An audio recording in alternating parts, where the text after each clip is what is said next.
Hello बाबू। आज हम लोग क्लास 11th के चैप्टर 4 का एक बहुत ही इम्पोर्टेंट डिस्कशन शुरू करने वाले हैं। ये भी अपना एक प्लेलिस्ट ही होगा और ये प्लेलिस्ट चैप्टर 4 का सर्कुलर मोशन है। जी हाँ, आज हम सर्कुलर मोशन के बारे में बात करेंगे। क्लास 11 का एक बेहद इंपॉर्टेंट टॉपिक है और ये सर्कुलर मोशन में बहुत सारे ऐसे फैक्चुअल चीज़ के बारे में भी हम लोग बात करेंगे, जिसके बारे में कई चीज़ें हम लोगों से पोशीदा रखी जाती हैं। पोशीदा इन दैट सेंस, इस नज़रिए से पोशीदा है कि वो टॉपिक को हम लोग जनरली डिस्कस नहीं करते या हम लोगों से डिस्कस नहीं किया जाता, लेकिन बाबू बहुत बारीकियों को देखेंगे। इसलिए हम ये आपसे गुजारिश करेंगे कि आप इस चैप्टर को कंसिस्टेंट होकर के सीक्वेंस में देखें, जैसे लेक्चर 1, लेक्चर 2, लेक्चर 3, इसी ऑर्डर में देखें, ताकि हमको भी अच्छा लगे और फिर जो समझ में आएगा ना, तब आपको लगेगा कि हाँ, ठीक ठाक पढ़ाया गया है। ठीक है, शुरू करते हैं चैप्टर बाबू। चैप्टर का नाम है सर्कुलर मोशन। चैप्टर का नाम है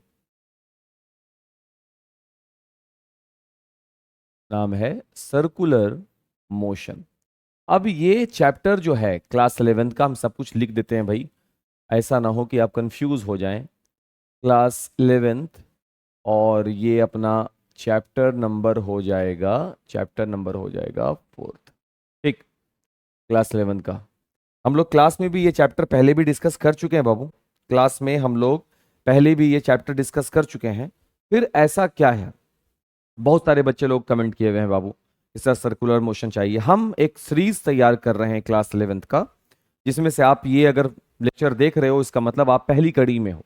इस पहली कड़ी में हम सर्कुलर मोशन को लेकर के आए हैं, क्योंकि आप खुद देखिएगा कि कितने सारे ऐसे टर्म आएंगे इस चैप्टर में अभी अभी पढ़ने के दौरान, जो या तो आपका पढ़ा हुआ होगा, आपका रिवीजन होगा, और बहुत तरह की चीजों से पर्दा भी उठेगा। इसलिए हम कह रहे हैं कि थोड़ा सा ध्यान दे करके लेक्चर को देखो, स्किप मत करो, क्योंकि है ये फिजिक्स, और फिजिक्स जो है ना, ये मैथ के साथ साथ जुड़ा हुआ होगा। तो आपको अपने मैथमेटिकल टर्म को भी, और ये वाला जो चैप्टर पढ़ रहे हो, इसका मतलब है कि डिफरेंशिएशन को भी आप स्कूल में, आप कोचिंग में, आपको डिफरेंशिएशन, इंटीग्रेशन वगैरह पढ़ा दिया गया होगा अब तक। अगर आप क्लास 11th में हैं और ये सितंबर चल रहा हो, अक्टूबर सितंबर चल रहा है ना ऑब्वियसली, तो अब अक्टूबर आने वाला है, और अगर आप अभी तक डिफरेंशिएशन, इंटीग्रेशन नहीं किए हो, तो आप, हमको नहीं लगता कि आप फिजिक्स में आगे बढ़ पाए होगे, क्योंकि फिजिक्स के सेकंड चैप्टर से ही इंटीग्रेशन शुरू हो जाता है। क्लास 11th में अगर आपको याद हो, तो गति के बहुत सारे नियम को हम लोग इंटीग्रेशन के, समाकलन के मेथड से ही सॉल्व करते हैं। चलिए लेक्चर को शुरू करते हैं और बात करते हैं कि एक्चुअल में ये सर्कुलर मोशन है क्या। तो बाबू, सर्कुलर मोशन में जाने से पहले कुछ कुछ बातें कर लेते हैं, जैसे कि डिस्प्लेसमेंट। क्या क्या बात करना होगा हम लोगों को, उसमें से सबसे पहला कौन आया बाबू? डिस्प्लेसमेंट। हिंदी में हम लोग इसे पढ़ते हैं बाबू विस्थापन, है ना। और एक और चीज आता है बाबू, जिसको हम लोग कहते हैं डिस्टेंस। मींस, डिस्टेंस मींस दूरी, ऑब्वियसली, हाँ सर, बिल्कुल दूरी सर। ठीक सर, पढ़ा रहे हैं सर्कुलर मोशन, और डिस्टेंस और डिस्प्लेसमेंट की आप बात कर रहे हैं, ऐसा क्यों है बाबू? कई बार इस लेक्चर के दौरान हम डिस्प्लेसमेंट, डिस्टेंस वर्ड को एक साथ बोल रहे होंगे, मतलब कहीं कहीं पर हम डिस्प्लेसमेंट की जगह पे डिस्टेंस ही बोल दें, डिस्टेंस की जगह पे डिस्प्लेसमेंट बोल दें, ऐसा बोलेंगे। तो हम चाहते हैं कि पहले आप इस बात को दिमाग से क्लियर कर लो कि डिस्टेंस और डिस्प्लेसमेंट कोई दो अलग अलग चीज नहीं होता है, बात एक ही है। और एक बात इसलिए है क्योंकि एक जो है, जो ए टू बी जाने वाला है, ये एक ये एक वेक्टर क्वांटिटी है, वेक्टर यानी सदिश। और दूसरा वाला जो होगा, जो रैंडम चल रहा है, ए टू बी, ये हो जाएगा बाबू स्केलर, या फिर इसको बोलते हैं हम लोग अदिश। कोई दिक्कत यहां तक? नो सर, यहां तक तो कोई दिक्कत नहीं, होना भी नहीं चाहिए, दिक्कत होना भी नहीं चाहिए। क्योंकि इसके बारे में भाई देखो, ऐसा ना हो कि आप इसको उल्टा समझ लें, ये विस्थापन वाला है भाई, ये दूरी वाला है, क्योंकि हम बाद में बोल रहे थे ना, इसलिए ऐसा हो गया। तो एक सदिश है जिसको हम वेक्टर बोलते हैं, और एक अदिश है जिसको हम स्केलर बोलते हैं। ठीक है सर। तो सर आप ऐसा क्यों कह रहे हैं कि डिस्प्लेसमेंट और डिस्टेंस को आप कई बार ऐसे यूज करेंगे? बाबू एक बात तय है कि चाहे डिस्प्लेसमेंट हो और चाहे डिस्टेंस हो, हम दोनों को दूरी के एतबार से ही देखेंगे। डिस्प्लेसमेंट से भी दूरी निकाल सकते हैं पॉइंट ए टू बी के लिए, और डिस्टेंस से भी दूरी निकालते हैं, तो दोनों के लिए हम दूरी का इस्तेमाल करते हैं। इसीलिए हम कह रहे हैं कि हम दूरी के नजरिए से हम डिस्प्लेसमेंट डिस्टेंस को एक ही थाली में परोस कर बात करेंगे। क्लियर हो गया बात? ओके। तो क्लास नाइन्थ में और अपने अपने क्लास इलेवेंथ में हम लोग 2 डायमेंशन पढ़े हैं, द्विविमीय। बाबू 2 डायमेंशन पढ़े हो तभी ना 3 डायमेंशन पढ़े होगे समतल में गति क्लास 11 में। क्या बाबू? जो बंदा 2 डायमेंशन जानता ही नहीं है, नाइन्थ में और 11th के थोड़े से में इंट्रोडक्शन है, उसको 3 डायमेंशन पढ़ाते पढ़ाते तो बेचारे टीचर का हाल बेहाल हो जाएगा। तो 2 डायमेंशन में हम जानते हैं कि कैसे चीजें मूव करती हैं। एक बार में एक्स डायरेक्शन भी बदल जाता है, मींस एक्स की दिशा भी बदलती है, और एक्स की दिशा बदलने के साथ साथ वाई की दिशा भी बदलती है, यानी वाई डायरेक्शन भी क्या हो जाता है बाबू? चेंज हो जाता है। नो डाउट, इस बात में कोई संदेह नहीं होनी चाहिए। ओके, ठीक ठीक है, 1 मिनट बाबू होल्ड करेंगे, गर्मी बहुत ज्यादा है यार।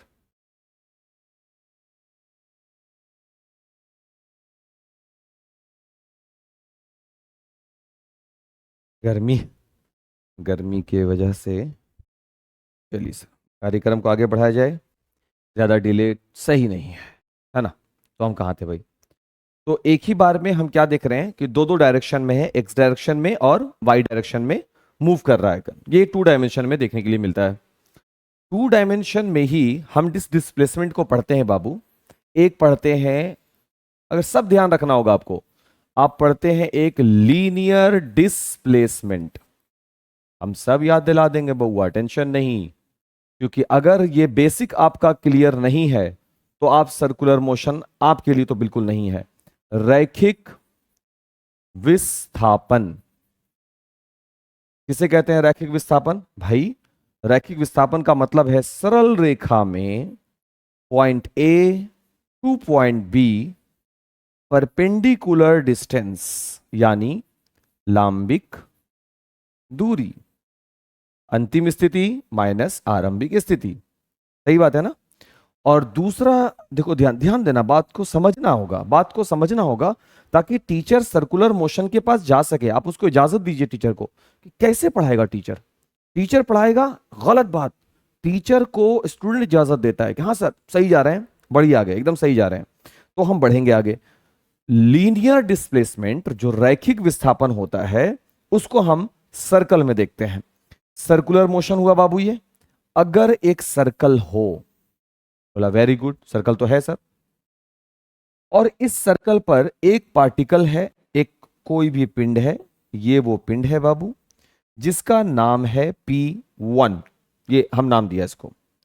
और ये पिंड जो है, ये जिस वेलोसिटी से जा रहा है, जिस वेग से जा रहा है, वो है वेग v। अभी हम सब समझाएंगे, हम वेग को क्लियर करेंगे, सब पॉइंट पर आएंगे, टेंशन मत लो, एकदम टेंशन मत लो, ठीक है। इसका अपना एक रेडियस होगा, दैट इज r, सेंटर के लिए। क्लियर हो गया बात? अब अगर ये कण इस पॉइंट से इस पॉइंट की ओर जाए, सपोज वो यहां तक गया हो, मान लेते हैं बाबू, मान लिया कि वो इस पॉइंट तक गया, P1 से लेकर P2 तक गया, तो ये जो दूरी चला, ये भी तो इसकी आरंभिक स्थिति और ये भी इसकी अंतिम स्थिति होगी। जैसे सरल रेखा में जा रहा था तो ये उसकी आरंभिक स्थिति थी, ये उसकी अंतिम स्थिति थी, वैसे ही वृत्तीय पथ में जब जा रहा था, ये इसकी आरंभिक स्थिति, ये इसकी अंतिम स्थिति थी। सही है बात? बिल्कुल सही। अब ये आरंभिक और अंतिम स्थिति को पता करने के लिए हम लोग जो चीज देख रहे हैं वो है थीटा। क्या देख रहे हैं? थीटा। अब बोलोगे सर क्यों देख रहे हैं थीटा? अपने मन से सर आप किताब देख कर क्या और थीटा बोल दिए, ये भी हो सकता है? नहीं हो सकता। बात समझो, अगर एक कण इस बिंदु से इस बिंदु को जा रही हो और तुम यहां से उसका अवलोकन करो, तुम देख रहे हो, जब तुम देखोगे बाबू तो पहले इसकी स्थिति को इस पॉइंट पर पाओगे। बोलो यार यस सर, कमेंट करो यस सर। ताकि हमको लगे कि लोग देख रहे हैं। और फिर जब तुम इसको यहां से देखोगे तो फिर उसके पोजीशन तुम यहां पाओगे। सही बात है। पहले हम उसको कहां देखा, इस पॉइंट पर, फिर हम कहां देखा, इस पॉइंट पर। तो इस बिंदु और इस बिंदु के बीच की जो लंबिक दूरी होगी वो है रैखिक विस्थापन। बोले वेरी गुड सर। बट बाबू, हम बिना लंबाई मापे क्या इस एंगल से हम एक कोण नहीं बता सकते? बोलो यस और नो। यस सर, कोण बता सकते हैं। और ये जो कोण बता सकते हैं, ध्यान देना बाबू, ये जो कोण बता सकते हैं, इस कोण को हम कहते हैं कोणीय विस्थापन। क्या कहते हैं बाबू? कोणीय विस्थापन। फिर से, एंगुलर एंगुलर डिस्प्लेसमेंट।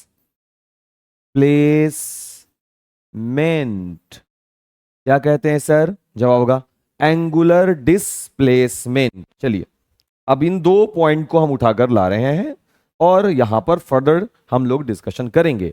एक कौन सा भाई? Linear displacement. और दूसरा सर आप सर्च कर रहे हो, बात कर रहे हो, angular displacement. What are the differences?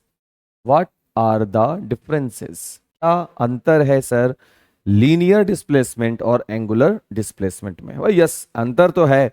अंतर नहीं होता तो हम लोग डिस्कशन क्यों कर रहे हैं भाई? है ना बाबू? अंतर है बाबू। लीनियर डिस्प्लेसमेंट ये जो होता है वो सरल रेखा के लिए काम करता है। वाह वाह वाह, किसके लिए काम करता है? सरल रेखा। और एंगुलर डिस्प्लेसमेंट काम करता है वृत्तीय। अब देखो, अब जब वर्ड हम लिख दिया क्या, वृत्तीय, तो मामला फंस जाता है। मामला फंस जाता है क्योंकि वृत्तीय वर्ड जो है, वृत्तीय वर्ड जो है, ये हमेशा ऐसा बने ये जरूरी नहीं है।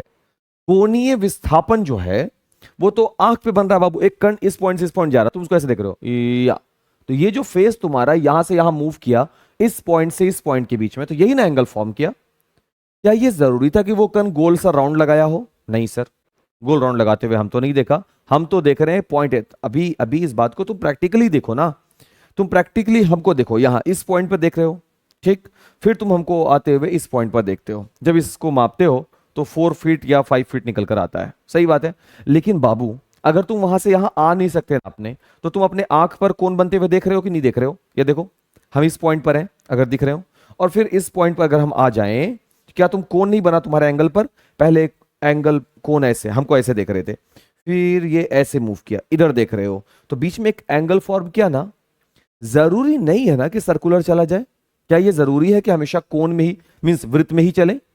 नहीं सर, ये जरूरी नहीं है। सबसे पहले तो जहन में या अपने कॉपी में ये बात मेंशन करो कि वृत्तीय गति का मतलब, जो अभी हम कोणीय विस्थापन निकाल रहे हैं, कोणीय विस्थापन का यह मतलब नहीं है कि उसको वृत्ताकार पथ पर ही चलना होगा। सबसे पहले दिमाग में यह बात आप सेट कीजिए कि कोणीय विस्थापन का मतलब यह नहीं है कि कण वृत्ताकार पथ पर ही चले। ये बात दिमाग में सेट करो यार, क्योंकि ये सब चीज जो है ना, ये प्रॉब्लम क्रिएट करेगा बाद में। अगर सरल रेखा में कण गतिशील है, तो सरल रेखा में गतिशील कण के लिए हम जो वर्ड यूज करेंगे, जिससे को हम लीनियर डिस्प्लेसमेंट बोलेंगे, जो हम वर्ड यूज करेंगे जिसको हम लीनियर डिस्प्लेसमेंट का सूचक, इंडिकेटर जिसको हम मानने वाले हैं, वो रखेंगे हम किसको? एस को। उसी तरीके से एंगुलर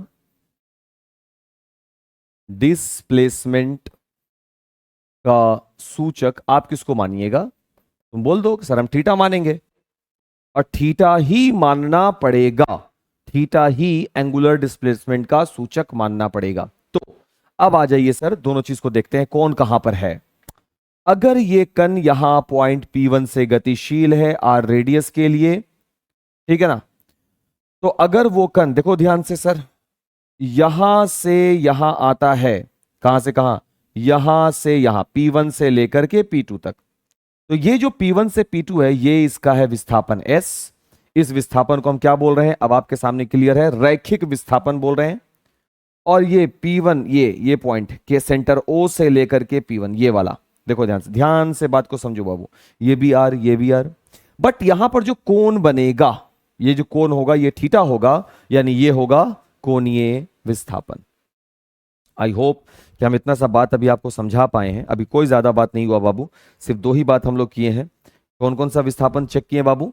एक रैखिक विस्थापन और दूसरा कोणीय विस्थापन। ठीक है,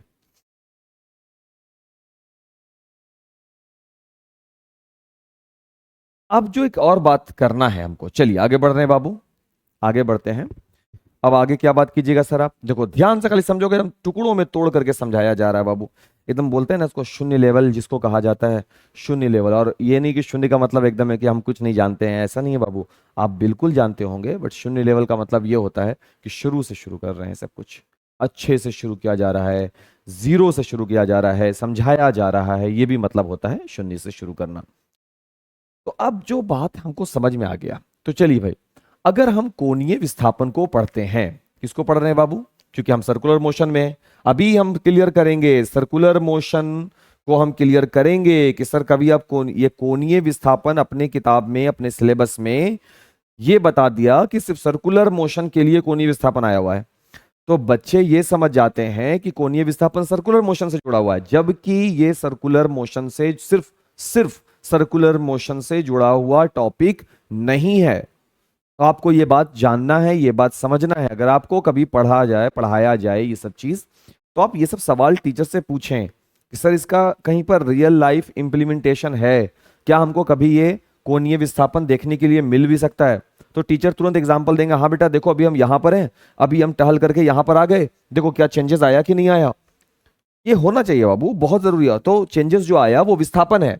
अगर तुम फीता से नाप रहे हो तो तुम क्या कर रहे हो? डिस्प्लेसमेंट देख रहे हो, तुम विस्थापन देख रहे हो। लेकिन अगर अगर एंगल बनते हुए तुम अपने आंखों पर देखते हो बाबू, कोण बनते हुए आंखों पे देख रहे हो, तो इसका मतलब यह होगा कि तुम कोणीय विस्थापन के टॉपिक पर हो। ठीक है, तो कोणीय विस्थापन जिसको हम एंगुलर डिस्प्लेसमेंट बोलते हैं, कोणीय विस्थापन जिसको हम क्या कह रहे हैं बाबू यहां पर? एंगुलर डिस्प्लेसमेंट कहते हैं। इसका जो एस आई मात्रक है, जो एस आई मात्रक है वो तो भाई रेडियन ही होगा, क्योंकि रेडियन ही एस आई होता है, पता ही होगा। हालांकि आप इसको डिग्री में भी बोल सकते हो, ऐसा बात नहीं है, क्योंकि फिर डिग्री होगा तो आपको इसको क्या करना पड़ेगा सर? ऑब्वियसली हम जानते हैं कि हमको इसको क्या करना पड़ेगा? चेंज करना पड़ेगा। और जब आप इसको चेंज करोगे, इंटरचेंज करोगे, बदलोगे तो फिर डिग्री टू रेडियन आपको मालूम होना चाहिए, डिग्री टू रेडियन आपको मालूम होना चाहिए कि डिग्री से रेडियन में कैसे बदलते हैं। तो बाबू डिग्री, ये भी आप 11th में पढ़ते हो, डिग्री से रेडियन में बदलने के लिए क्या करना पड़ता है? पाई बटा 180 से गुना करना पड़ता है। बोला सर काम बन जाएगा? बेशक बनेगा। देखो कैसे, 0 डिग्री हो जाएगा 0 इंटू पाई बाई 180, यानी कि 0 रेडियन। ये रेडियन का सिंबल है, आप सी लगा देते हैं ऊपर में तो ये रेडियन का सिंबल बन जाता है। कालांतर में चीजें ऐसी हुई बाबू कि लोग सी लिखना बंद कर दिए, धीरे धीरे रेडियन का ये सिंबल हट गया। अब लोग बोलते हैं कि हम लोग कन्वेंशनली ऐसा मान लिए हैं कि पाई लिख देते हैं, 2 पाई लिख देते हैं, बट द फैक्ट इज कि ऊपर में सी लिखा जाता है। ये रेडियन को पहचानता है, ये रेडियन को बताता है। 0 डिग्री होना और 0 रेडियन होना एक बात नहीं होता है, दो अलग अलग चीजें होती हैं। मतलब यह होता है कि 0 डिग्री को पाई बटा 180 से गुना किया गया, तब जाकर के 0 रेडियन बना। अब बोलोगे सर दोनों तो 0 ही हुआ। बेशक दोनों 0 है, लेकिन डिग्री तो नहीं है, रेडियन वैल्यू है, दोनों अलग अलग चीज है। 30 डिग्री अगर मेरे पास होगा तो 30 इंटू पाई अपॉन 180 करेंगे 6 टाइम में, ये बन जाएगा पाई बाई 6, और ये भी रेडियन है। 45 डिग्री मेरे पास होगा तो ये हो जाएगा 45 इंटू पाई बाई 180, और ये हो जाए, अरे अरे अरे अरे ये क्या हुआ, 180, और ये हो जाएगा बाबू 4 बार में कट जाएगा तो पाई बाई 4 रेडियन। फिर बाबू 60 डिग्री आएगा तो फिर ये हो जाएगा 60 इंटू पाई बाई 180, 3 बार में कट जाएगा बाबू, ये हो जाएगा pi by 3 radian. And further 90 degree होगा तो ये हो जाएगा बाबू 90 इंटू पाई बाई 180, 2 टाइम में कटेगा तो पाई बाई 2 रेडियन। इसी तरीके से अगर एक पूर्ण चक्र आ जाए, एक पूर्ण चक्र सेंटर पे कितना डिग्री बनाता है, 360 डिग्री, तो उसको आप रेडियन में देखोगे तो वो हो जाएगा पाई बाई 180 होगा। तो ये 2 टाइम में कटेगा बाबू, रिजल्ट आएगा 2 पाई रेडियन। आता है ना, एक पूर्ण चक्र 2 पाई का, 360 डिग्री का। अर्ध चक्र वो भी देख लो भाई, अर्ध चक्र, आधा चक्कर, अर्ध चक्र इज इक्वल टू कितना डिग्री का होगा सर, 180 डिग्री का। तो 180 इंटू पाई बाई 180 यानी के पाई रेडियन। अब आइए इस टॉपिक पर बात करते हैं। अगर ताज असलम है P1 पॉइंट पर, थोड़ा देर के बाद ताज असलम P2 पॉइंट पर होंगे, ऑब्वियसली बात है यार।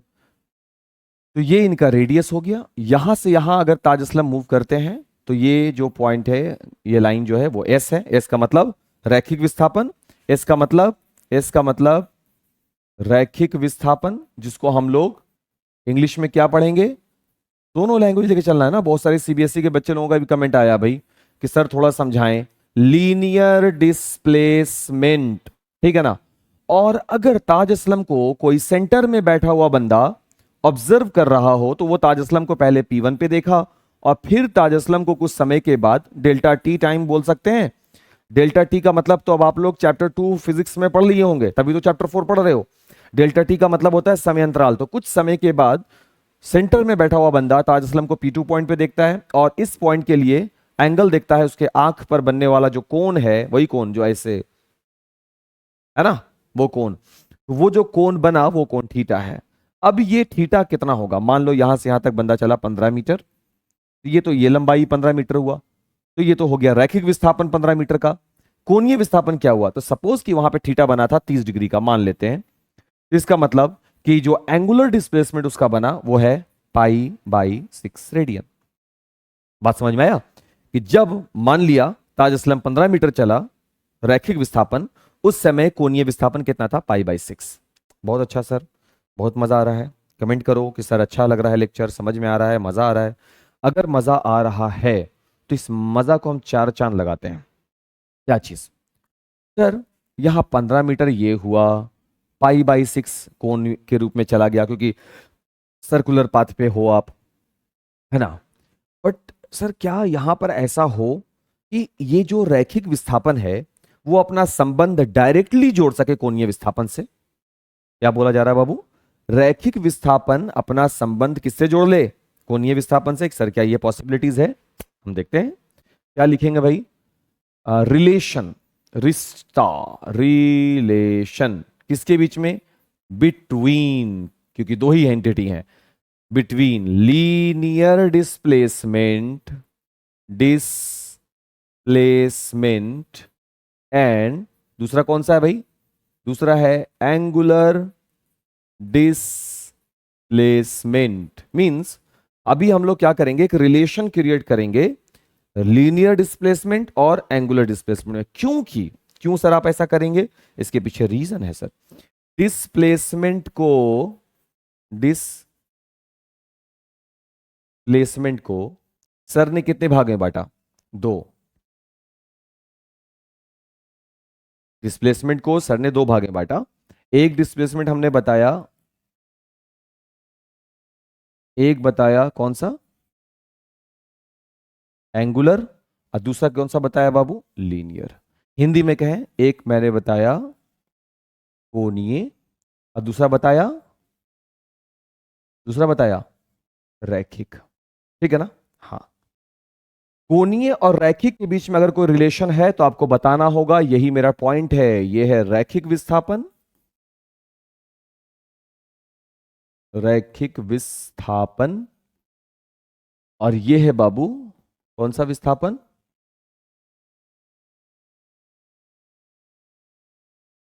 कोणीय विस्थापन। क्या दोनों के बीच में कोई रिलेशन है ना, उसको चेक करते हैं। एक पूर्ण चक्र अगर कण लगा ले बाबू, ताज असलम P1 से चलता हो और घूमता हुआ एक पूर्ण चक्र यहां लगा ले, सही। तो कोणीय रूप में अगर देखा जाए, ध्यान दो, कोणीय ये सेंटर है अगर एक पूर्ण चक्र लगाएगा तो कोणीय रूप में देखा जाए तो सेंटर पे बनेंगे एक पूर्ण चक्र, यानी कि 360 डिग्री, जिसको आप क्या पढ़ोगे 2 पाई। एंगुलर डिस्प्लेसमेंट को किससे सूचित करते हो, थीटा से। लीनियर को किससे सूचित करते हो, एस से। तो हम क्या ढूंढ रहे हैं सर, हम थीटा और एस के बीच का कोई रिलेशन ढूंढ रहे हैं। ठीक है सर, ठीक है।